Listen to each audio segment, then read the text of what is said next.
என்ன ஞாபகம் இங்கே வந்தப்பா அது ஞாபகம் திருவிழாவுக்கு வந்தேன். திருவிழாவுக்கு முன்னாடி வந்தேன். ரொம்ப சங்கடம் போதற்கு 2வது சந்திப்பதும் இந்த இளையோர் இலக்கங்களோடு இந்த நாளில் கலந்துரையாடல் செய்வதும் ரொம்ப மகிழ்ச்சி. உங்களோடு இணைந்து உங்களுக்காக செபிப்பதிலும் இன்றைய நாளினுடைய திருச்செவியுடைய மகிமையை இந்த வாசகங்களை தியானிப்பதில் எனக்கு ரொம்ப மகிழ்ச்சி. உங்களுக்கு மகிழ்ச்சியா? கடவுள் அனைவரையும் நிறைவாக ஆசீர்வதிக்கிறார். அன்புக்குரியவர்களே, இன்னைக்கு திருச்செவியினுடைய மகிமை விழாவை கொண்டாடுறோம். இதுல ஒரு சில கேள்வி கேட்பேன். கேள்வி நினைச்சு சரியா உங்களுக்கு தெரிஞ்சது சொல்ல ஒன்றும் பிரச்சனை. என்ன கேள்வி? இன்னைக்கு உலகத்துல வெற்றி அப்படின்னா எது வெற்றி? யாரை பார்த்து வின் பண்ணிட்டா நல்லா இருக்கா, அவங்க சூப்பரா இருக்கா, சக்சஸ் எதை சொல்லுவீங்க? எதை சொல்லுவீங்க?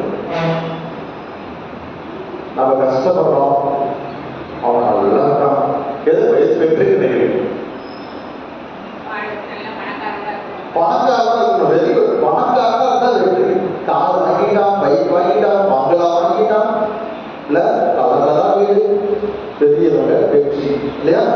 அதான் நம்மளுடைய எண்ணம் இல்லையா? அதே ஒரு எண்ணத்துல வேற நல்லா படிச்சிருக்கணும், நல்ல சம்பளம் வாங்கணும், கை நிறைய சம்பளம் வாங்கணும். அந்த சம்பளம் பூரா இஎம்ஐல போதோ எங்க போதோ அது வேலை படிச்சேன்னா சம்பளம் வாங்கணும். அவன் 1 லட்சம் ரூபாய் சம்பளம் வாங்கி 1.5 லட்சம் ரூபாய்க்கு செலவு பண்ணிருக்கான் மாசம் மாசம். அவன் 10,000 ரூபாய்க்கு சம்பளம் வாங்கி 5,000 ரூபாய் 8,000 ரூபாய் செலவு பண்ணி 2,000 சேர்த்து வைக்கிறோம். யாரு? இப்போ பல நேரங்களில் உலகத்தின் பார்வையில வெற்றி என்பது தவறாகவே தெரியும். இப்போ அதே ஒரு எண்ணத்தோட மறுபடி நாளே பாருங்க, மேல பாருங்க, முற்று பாருங்க, சிறுவை பாருங்க. சிறுவை வெற்றியா தோல்வியா? நான் சொன்னேன். எத்தனை பேர் வீட்டில் சிறுவை இருக்கு? Very good. நிறைய இருக்கு. Very good, very good. வெற்றியின் சின்னம் சிலுவை. சரிங்களா? நான் இன்னைக்கு உங்களுக்கு 3 காரியத்தை பற்றி சொல்ல போறேன். சிலுவை சொல்றேன். ஆனா இந்த 3 காரியங்களும் நமக்கு சொல்ல போற ஒரே ஒரு காரியம். இன்றைய வாசகங்கள் 3 வாசகங்கள் 3 காரியங்கள் நான் சொல்ல போறேன். ஆனா அந்த 3 நமக்கு சொல்ல போற விஷயம் ஒன்றே ஒன்றுதான். என்ன தெரியுமா?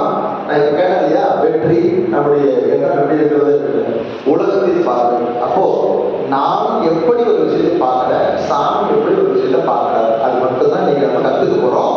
அது 3 விதமா சொல்லணும். புரியுதா? நான் எப்படி ஒரு விஷயத்த பார்க்க போறேன், ரொம்ப நேரம் போகாது, டக்கு முடிச்சிடும். Okay, very good. இயேசுவில் அன்புக்குரியவர்களே, இன்னைக்கு சிலுவை என்ன அப்படின்னா, சிலுவை மீட்பின் அடையாளம். ஒன்று என்னது? சிலுவை மீட்பின் அடையாளம்.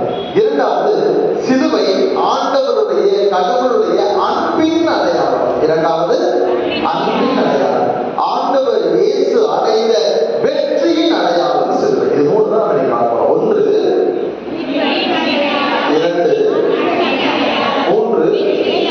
அவ்வளவுதான். இதை மட்டும் தான் நம்ம கற்றுக்க போறோம். இன்றைய வாசகங்களுடைய பின்னணியில் கற்றுக்கணும். சரியா? சரி, இன்றைக்கு முதல் வாசகத்துல இஸ்ரவேல் மக்கள் பயணம் செய்து கொண்டிருக்கிறாங்க. பாலைவனத்துல பயணமாகி கொண்டிருக்கிற பொழுது ஒரு சண்டை. என்ன சண்டை? இந்த சண்டையை மூட்டி விட்டது யாரு? இந்த மூட்டி விட்டா நம்ம கிளம்புவோமா? இதெல்லாம் யோசிச்சு பார்க்கணும். சரியா? இது சின்னதாக போறோம். இதுக்கு நேரம் போனா அடுத்த ஒரு தாமரம். அதுக்கு முன்னாடி மூலனூர் வச்சுக்கோங்க. சரியா? மூலனூருக்கு நீங்க காரில் போல பைக்ல போல நடந்து போகுது. எது பார்க்கலாம்? எப்படி போனா பார்க்கலாம்? மூலனூருக்கு இப்படி நடந்து போனா எப்படி போனா பார்க்கலாம்? இப்ப நான் சொல்றேன், இப்படி போகாத, இப்படி போங்க. தென்னிலை போய் வெள்ளவரை போய் வெள்ளவரைக்கு முன்னாடி வர கட்டில திருப்பி நேரம் உள்ள வந்தா மூலனூர் போங்கன்னு சொல்றேன். போவீங்களா? போக மாட்டேங்க. போக மாட்டேங்க. இதேதான் மக்களுக்கும் பிரச்சனை. பொது வாசகர் படி பார்த்து ஏதோ நாட்டை சுற்றி போகும்படி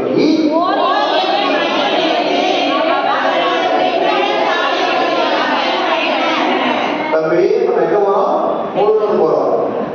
எப்படி போறோம்? இப்படி இல்ல, ஏதோ நாட்டை சுற்றி போவோம். தென்னிலை போய் வெள்ளவரை போய் அப்படி வருவோம். இப்படி சொல்லி நல்லா முடியாது. இந்த சாமி வழி இல்லை. எப்பதான் இது சுற்றி கூட்டு போயிட்டு நேரம் சாப்பிட்டு போக வேண்டியதானே. இதுதான் பிரச்சனை. இந்த முணுமுணுத்ததுக்காக தான் ஆண்டவர் என்ன பண்ணாரு? ஒளிவைப்பா பண்ணாரு. இப்ப எத்தனை பேர் சொல்லுவீங்க? இப்ப அந்த யாருக்கு தொழில போனோம், யாருக்கு தொழில போனோம்? சந்தேகமா அன்புக்குரியவர்களே, புரியுதுங்களா? ஏன்னா நம்முடைய எண்ணம் வேற. இது உங்களுக்கு ஒரு புரிதலுக்காக தான் நான் இப்படி சொன்னேன். அது போன்ற ஒரு நிகழ்வு தான் அங்கே நடக்கிறது. கடவுளுடைய திட்டம், கடவுளுடைய எண்ணம் என்ன என்பதை நம்மால் புரிந்து கொள்ளவே முடியாது. பல நேரம் நம்ம குழப்போம். இந்த ஆபீஸ்ல இருக்கிற மேனேஜர் இருக்காங்க, எங்க ஸ்கூல்ல இருக்கிற ஹெச்எம் இருக்காங்க, இதையே சொல்லுறாங்க. ஏன் இப்படி போனா ஈஸியா பண்ணலாம்ல, ஆனா இப்படி பண்ண மாட்டாங்களா, இப்படி சுத்தி தான் பண்ணுவாங்களா? இதை சொன்னா நம்ம பைத்தியக்காரங்க. எப்படின்னா குழம்புவோம், வெற்றியை நோக்கி எளிய பாதையை விட்டு விட்டு சுத்திட்டு போறாங்கப்பா என்றா குழம்புவோம், முறுமுறுப்போம், முணுமுணுப்போம். முணுமுணுக்காதீங்க. உங்களுக்கு தலைவனா இருந்து யார் என்ன சொல்றாங்க அதை செய்யுங்க. இதான் கடவுள் விரும்புவது. சரியா? முணுமுணுத்தா பாம்பு கொத்தும், பாம்பு கொத்தும். அப்படிதான் மடிந்து போகிறார்கள், கடவுளுக்கு எதிராய் மடிந்து போகிறார்கள். ஏன் ஆண்டவரே என்னுடைய வாழ்வில் இந்த திருவுளம், என்னுடைய வாழ்வில் இவ்வளவு கஷ்டப்பட்டிருக்கிறேன், ஏன் ஆண்டவரே? எளிமையாய் வாழ வேண்டிய நான், இவ்வளவு சம்பாதிக்கிற நான், இவ்வளவு திறமைகளை கொடுத்திருக்கிற நான், பல நேரங்களில் கஷ்டப்பட்டு கொண்டிருக்கிறேனே, ஏன் ஆண்டவரே என்று கேளுங்கள். ஆண்டவரிடத்துல எவ்வளவுதான் தலைவர குழப்பம் இல்லை, எனக்கே எப்படாலும் பிரச்சனைய கொடுத்துக்கிட்டே இருக்கிறது என்று முழுமுழுக்க அன்புக்குரியவர்களே, இதுதான் மக்களுடைய எண்ணமும் கடவுளுடைய எண்ணமும் இருக்கிறது. இதுதான் முதல் காரணம். இதுல இருந்து நம்ம பார்க்கிறோம், ஒரு விடுவில்லையா அப்படிங்கும் பொழுது அங்க வந்த மீட்பின் சின்னம் ஆண்டவர் கடவுள் சொல்கிறார் என்னவென்று, ஒரு வெண்கலத்தால் ஆன பாம்பின் சிலையை செய்து வை, அதை மேல் நோக்கி பார்க்கிற எல்லோரும் உயிர் பெற்றுள்ளவர். It's not easy. மலை மேல கொண்டு போய் வச்சுக்கிறாங்க அந்த பாம்பு. இவர்களெல்லாம் பாம்பு கடிப்பட்டு கீழே செஞ்சு கிடக்கிறாங்க. கஷ்டப்பட்டு எதிர்த்து பார்க்கணும். எப்படி பார்க்கணும்? இப்படியே படத்துக்கிட்டே இப்படியே மேல பார்த்தா பார்த்துடலாமா? பார்க்க முடியாது. நீ கண் விழிச்சு கஷ்டப்பட்டு இந்த கலியை தாண்டி சாக நிலைமையில கொஞ்சம் கஷ்டப்பட்டு மேல பார்த்தனாலும் நிமிர்ந்து பார்த்த எல்லாரும் தப்பிச்சுக்கிட்டாங்க. ஆனா போய கஷ்டமா இருக்கு, பார்க்க முடியாது, எல்லாரும் மடிந்து போனாங்க. ரேசுவில் பிரியமானவர்களே, அப்படின்னா என்ன அர்த்தம்? கடவுளுடைய பார்வையில, உங்களோட பார்வையில கடவுள் இருக்கணும், கடவுளோட பார்வையில நம்ம இருக்கணும். இருக்குமான்னு பாருங்க. பல நேரங்கள்ல அவுட் ஆஃப் ரீச், கடவுள் எங்க இருந்தாலும் கிடைக்கவே கிடைக்காது. சும்மா ஒரு சாதாரண போன்ல கத்துறோம் இல்லையா, ஒரு போன் பண்றோம், போன் பண்ணா எங்க இருக்கிறோம், ஒரு சிலர் போன் பண்றாங்க வேறொரு தொடர்பில் இருக்கிறார், கடவுள் போன் பண்றாரு, நம்ம வேறொரு தொடர்பு இருக்கிறோம். இது போல வாழ்ந்தவர்கள் பரவாயில்ல. நீங்கள் கடவுளும் கூட எடுக்கிற நிலைமையில் இல்லை, நீங்கள் தொடர்பு கொண்ட நபரின் பொழுது எடுக்கிற நிலைமையில் இல்லை. உங்களோட போன அட்டன் பண்ணல, கொடுங்க. இரண்டாவது, இது கூட பரவாயில்ல. மூணாவது, தொடர்பு எழுதிக்க அப்பால் இருக்கிறார், வரவே மாட்டார். இயேசுவுக்கு பிரியமானவர்களே, நாம் கடவுளை பார்க்கிற நிலையில் இருக்கிறோமா என்று சொல்லி ஆண்டவர் இயேசு நம்மை மீட்பதற்கு அவர் தயாராக இருக்கிறார். இது ஒன்று. இது நம்ம திருச்சபையினுடைய மறைக்கல்வி 7 ட்ரிபிள்சின்னு சொல்லுவாங்க, கேத்தலிக். அதுல இந்த மீட்பின் சிலுவை என்ற ஒரு அழகான ஒரு எண்ணம் என் 617 என் 618 நீங்க வீட்டுக்கு போனதுக்கப்புறம் கூகுள்ல கூட போட்டு பாருங்க. சிசிசி 617 618 617 என்ன சொல்றது பாருங்க. சிலுவை, திருச்சிலுவை, ஆண்டவர் ஏற்றுக்கொண்ட இந்த திருச்சிலுவை இந்த உலக மக்களின் மீட்பிற்காக மட்டுமே என்று சொல்கிறது. அப்போ நம்மை மீட்பதற்காக கடவுள் இந்த சிலுவையை ஏற்றுக்கொண்டார். இதுதான் மீட்பின் சிலுவை. இது சிலுவை மீட்பினுடைய அடையாளமாக இருக்கிறது. இரண்டாவது, சிலுவை அன்பின் அடையாளமாய் இருக்கிறது. கடவுளுடைய அன்பின் அடையாளமாய் இந்த சிலுவை இருக்கிறது. என்ன அடையாளம்? இன்றைக்கு நற்செய்தி வாசிக்குவோம். இன்னைக்கு நற்செய்தி வாசிப்போம். மொத்த விவிலியத்தையும் ஒத்த வார்த்தையில சொல்லணும். எப்படி? மொத்த விவிலியத்தையும் ஒத்த வார்த்தையில சொல்லணும்னா 3:14. தம் ஒரே மகன் மீது நம்பிக்கை கொண்ட எவரும் அழியாமல் நிலைவாழ பெறும் பொருட்டு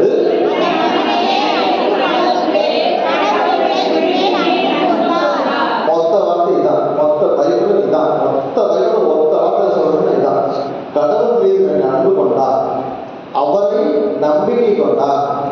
அவர் மீது நம்பிக்கை கொண்ட எவரும் அழிந்து போகாமல் நிலை வாழ்வை பெறும் பொருட்டு அந்த தன்னுடைய ஒரே மகனையே உலகிற்கு கொடுக்க கடவுள் அன்பு கொண்டிருக்கிறார்.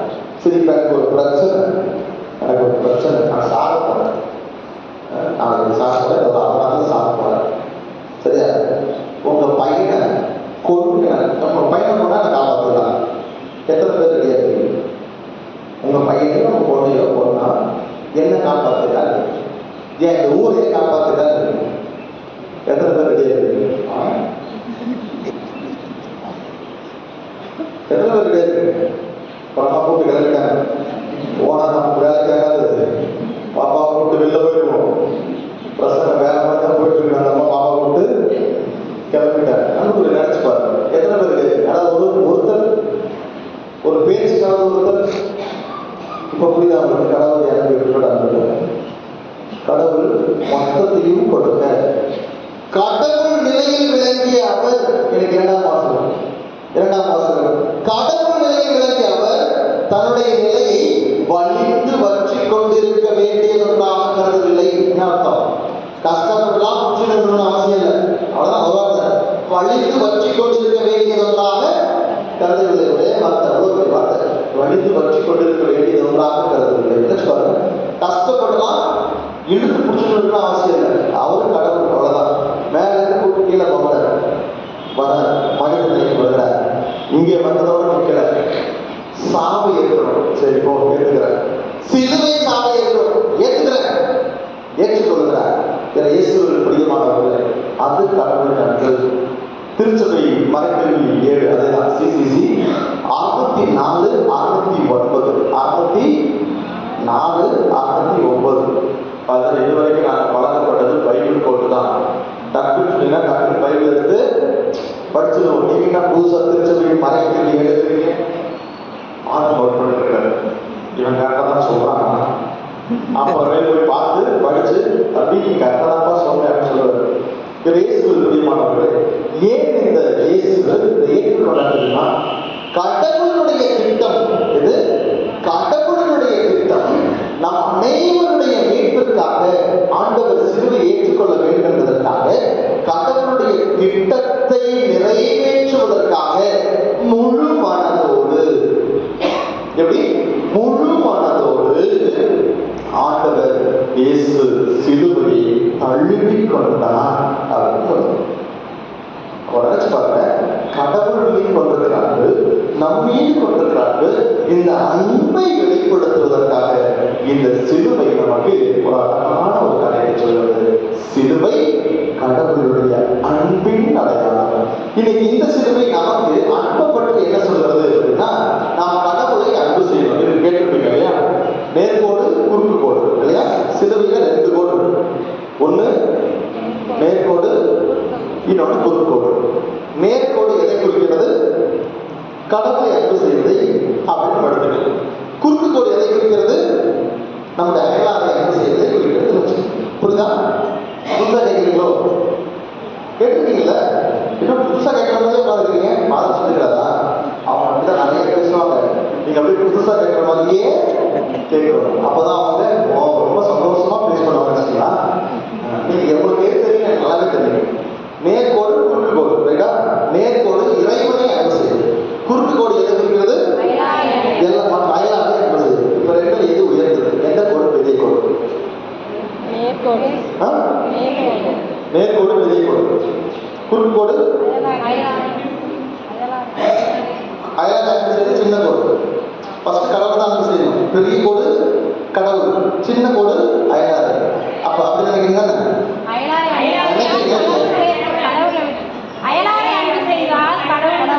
அது ஓகேப்பா. எந்த கோடு பெரிய கோடு? குறுக்கு கோடு பெருசா, நேர்கோடு பெருசா? நேர்கோடு தான் பெருசு. கடவுள் சிலுவை அடையாளம் மூலமா நமக்கே ஒன்று சொல்லிக்கிறார். அளந்து பார்த்துருமா? அளந்து பார்ப்போமா? பாப்பமா வேணாம், டக்கு சொல்லுது. பார்ப்போம். தம்பி ஒரு தம்பி பார்ப்போம். ஒரு தெரிஞ்சா டக்குமா டைம் ஆச்சு. யாராவது ஒருத்தவா மேட்ச் காட்ட போறாங்க நினைச்சிட்டா போறாங்க.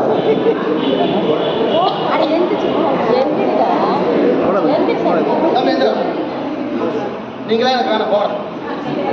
நான் பேசுறது கேட்குதா? வா டக்குனு வா. ஹைட் அளந்து பார்ப்போம். மேலே வா. மேலே நில்லு. காலை வை. நேரம் வை. நேரம் போய் தம்பி அதை பிடி. அதை எடுத்துக்கூடா. அவன் காலில் அப்படியே எடுத்துக்கூடு. கொடு கொடு கொடு. கரெக்டாக எடுத்தானா? அவன் ஹைட் அளந்துட்டு தம்பி கை நீட்டு. கை நீட்டு. கை நீட்டு. நேரம் நீட்டு.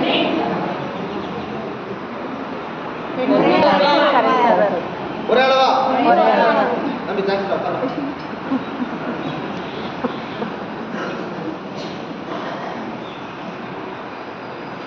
சாரி, எந்த ஒரு பிள்ளை நம்ம உடம்புலேயே சிலர் நம்ம சிலது பல நேரங்களில் நான் புரிந்து கொள்வதில்லை. நான் கடவுளையும் அன்பு செய்வேன், பிறரையும் அன்பு செய்வேன். கடவுளின் அன்பின் பிரதிபலிப்பாக நீங்கள் நானும் வாழ வேண்டும். இது சிலுவை அன்பின் அடையாளம். சரியா? மூன்றாவது, சிலுவை வெற்றியின் அடையாளம். ஏன் வெற்றியின் அடையாளம்? ஏன் வெற்றியின் அடையாளம்? அன்புக்குரியவர்களே, யூத காலத்தில் சிலுவை தோல்வி, சிலுவை சாவு கேவலமான ஒரு சாவு. அப்படின்னா சிலுவை நமக்கு என்ன ஒரு பாடத்தை கற்றுத் தருகிறது? சிலுவை இன்னைக்கு யார் கருத்துல சிலுவை எல்லாம் சொல்லுவாங்க. எல்லா சிலுவை சொல்லுமா? கருத்து சிலுவை போட்டிருக்குமா? ஜாமான் போட்டிருக்கா? ஜாமான் சிலுவை இருக்கா? வச்சிருக்கா சிலுவை இருக்கா? எல்லாருக்கும் சிலுவை இருக்கா? ஏன்? ஒரு காலத்துல அது அவமானத்தின் சின்னமாய், தோல்வியின் சின்னமாய் அப்படி இருந்த ஒரு வெற்றியாய் மாறுவதற்கு காரணம் என்ன? இயேசு கிறிஸ்துவினுடைய தொடுதல். அன்புக்குரியவர்களே, இயேசு கிறிஸ்துவினுடைய ரத்தம் அந்த சிலுவையில் சிந்தினால் சிலுவை இயேசுவினுடைய சிம்மாசனமாக மாறி போனது. சிலுவை இயேசுவினுடைய சிம்மாசனமாய் மாறி போனது. முள்முடி அவரது மணிமகுடமாய் மாறி போனது. அவர் சிந்திய ரத்தம் நம்முடைய மீட்பின் விலையாக மாறி போனது. எனவே அன்புக்குரியவர்களே, சிலுவை வெற்றியின் அடையாளம். நாம் ஒவ்வொரு காலையை தொடர்கிற பொழுதும், காலை எழுந்ததிலிருந்து இரவு படுக்க செல்கிற வரை நம்முடைய வாழ்வு மொத்தமும் சிலுவை அடையாளத்தில் தான் அமைந்திருக்கிறது. மறந்து போய்விட வேண்டாம். நாம் எதிர்த்தா சிலுவை போறோம், சமைக்க போறதுக்கு முன்னாடி சிலுவை போறோம், சாப்பிட்றதுக்கு முன்னாடி சிலுவை போறோம், எந்த ஒரு காரியம் தொடங்கினாலும் நிறைவு செய்தாலும் சிலுவை போடுறோம். திருப்பலியும் சிலுவை அடையாளத்தில் தொடங்கி சிலுவை அடையாளத்தில் முடிக்கிறோம். எல்லா செவங்களையும் சிலுவை அடையாளத்தில் தொடங்கி சிலுவை அடையாளத்தில் முடிக்கிறோம். சிலுவை ஏற்றி நமக்கு வாழ்வில்லை, சிலுவை ஏற்றி நமக்கு வெற்றி இல்லை என்பதை நாம் ஆணித்தரமாக உணர்ந்திருக்கிறோம் என்பதை மறந்து போக வேண்டாம். அப்படின்னா இந்த சிலுவை வெற்றியின் அடையாளமாய் மாறி போனதனுடைய ஒரே ஒரு காரியம் என்ன தெரியுமா? ஆண்டவர் இயேசு கிறிஸ்து. ஆண்டவர் இயேசு கிறிஸ்து. இன்னைக்கு நம் வாழ்வில் துன்பங்களா? நானே குப்பையாக இருக்கணும், நானே அவமானத்தின் சின்னமாக இருக்கணும், ஒன்னே ஒன்று பண்ணுங்க, ஆண்டவர் இயேசுவை உங்களை தொட அனுமதியுங்கள். ஆண்டவர் இயேசு தொடுவதை முழுமையாக ஏற்றுக்கொள்ளுங்கள். உங்களுடைய வாழ்வு வெற்றியாய் மாறி போகும். இதோ வெற்றி என்பது கார் வாங்கிட்டா, பைக் வாங்கிட்டா, பங்களா வாங்கிட்டா, 1.5 லட்சம் ரூபாய் சம்பளம் வாங்குறாங்க இல்ல. கூப்பிடுகிறீர்களே, ஆண்டவரோடு இருக்கிறாரா இல்லையா என்பது தான் வெற்றி இருக்கிறது என்பதை எப்பொழுது நாம் புரிந்து கொள்ள போகிறோம்? பல நேரங்களில் நம்முடைய எண்ணமும் கடவுளுடைய எண்ணமும் வேறு வேறாக இருப்பதை நாம் உணர்ந்து கொள்ள வேண்டும். அப்படின்னா திருச்சபையினுடைய மதங்களின் வீடு மிக அழகாக நமக்கு சொல்கிறது. 614, 654 என்ன சொல்றது தெரியுமா? 654 ரொம்ப தெளிவாக சொல்ற வார்த்தை தான் என்ன? ஆண்டவர் இயேசுவினுடைய சிலுவையும் அவருடைய உயிர்ப்பும் இணைந்து நமக்கு ஒரு புதிய வாழ்வை கொடுக்கிறது. ஆண்டவருடைய சிலுவையும் ஆண்டவருடைய உயிர்ப்பும் நமக்கு ஒரு புதிய வாழ்வை கொடுத்தால் வெற்றியின் வீரர்களாக நீங்கள் வாழ அழைக்கப்படுகிறது என்பதை மறந்துவிட்டார். அவ்வளவுதான். அப்போ வெற்றி வீரர்களை வாழ வேண்டும் அப்படின்னா இந்த சிலுவை நமக்கு சொல்லிக் கொடுக்கிற அடையாளம் என்ன? ஒன்று, சிலுவை நம்மை மீட்டது. சிலுவை நம்மை மீட்டது. சிலுவையில் இருந்த ஆண்டவர் இயேசு கிறிஸ்து நம் மீட்பர், மீட்பின் அடையாளம். இதோ அந்த சிலுவை மேலிருந்து கடவுளுடைய அன்பை பறைசாற்றுகிற அன்பின் அடையாளம். இந்த சிலுவை நீங்களும் நானும் மீட்கப்பட்ட வெற்றியின் அடையாளம். இறுதியாக ஒரே ஒரு வார்த்தை என்ன? திருச்சபையின் மரங்களுக்கு 7 2157